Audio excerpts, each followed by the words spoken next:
સુરતના લિંબાયત વિસ્તારમાં પોલીસે મોટી કાર્યવાહી હાથ ધરી છે। ગેરકાયદેસર પિસ્તોલ સાથે એક આરોપીને ઝડપી પાડ્યો છે। પકડાયેલા આરોપીની ઓળખ સમીર શાહ ઉર્ફે અગ્નિપત તરીકે થઈ છે। પોલીસ દ્વારા ઘટના સ્થળે લઈ જઈ તપાસ કરતા સામે આવ્યું છે કે આરોપીએ લિંબાયતના ખુલ્લા મેદાનમાં હથિયાર સંતાડ્યું હતું। પોલીસ તપાસમાં વધુ ખુલ્યું છે કે આરોપી સામે અગાઉ પણ ઉધના પોલીસ સ્ટેશનમાં ગુનો નોંધાયેલો છે। ઘરેલુ ઝઘડાના કારણે તે હથિયાર સાથે ફરતો હતો અને કોઈ ગુનાને અંજામ આપે તે પહેલા જ પોલીસે સમયસર કાર્યવાહી કરી તેને દબોચી લીધો હતો। હાલ પોલીસે આરોપી સામે કાયદેસરની કાર્યવાહી શરૂ કરી વધુ તપાસ હાથ ધરી છે।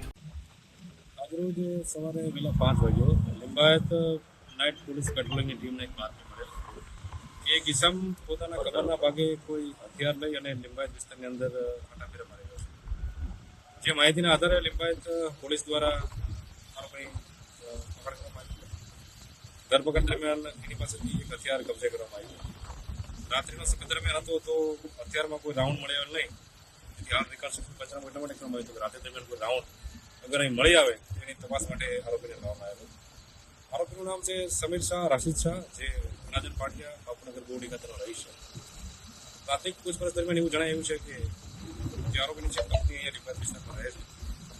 3 મહિના પહેલાં એના લવ મેરેજ થયેલા, છેલ્લા 3 મહિનાથી બંને પતિ વચ્ચે તકરાર ચાલી રહી છે, જે બાબતે અવારનવાર ઝઘડા થઈ રહ્યા છે। ઝઘડાના કારણે આરોપી લિંબાયત વિસ્તારમાં આવ્યો, હથિયાર ક્યાંથી લાવ્યો છે અને શા કારણે લાવ્યો હતો બાબતે હાલ તપાસ ચાલી રહી છે। આરોપીની રિમાન્ડની પ્રક્રિયા ચાલી રહી છે। આરોપીને કોર્ટની અંદર રજૂ કરવામાં આવશે અને નામદાર કોર્ટ પાસે રિમાન્ડ માંગશે। સાહેબ, કઈ ઇતિહાસ ગુનાહિત ઇતિહાસ છે? આરોપી વિરુદ્ધમાં હત્યાની કોશિશનો સલામતપુરમાં 2024માં ગુનો દાખલ થયો છે।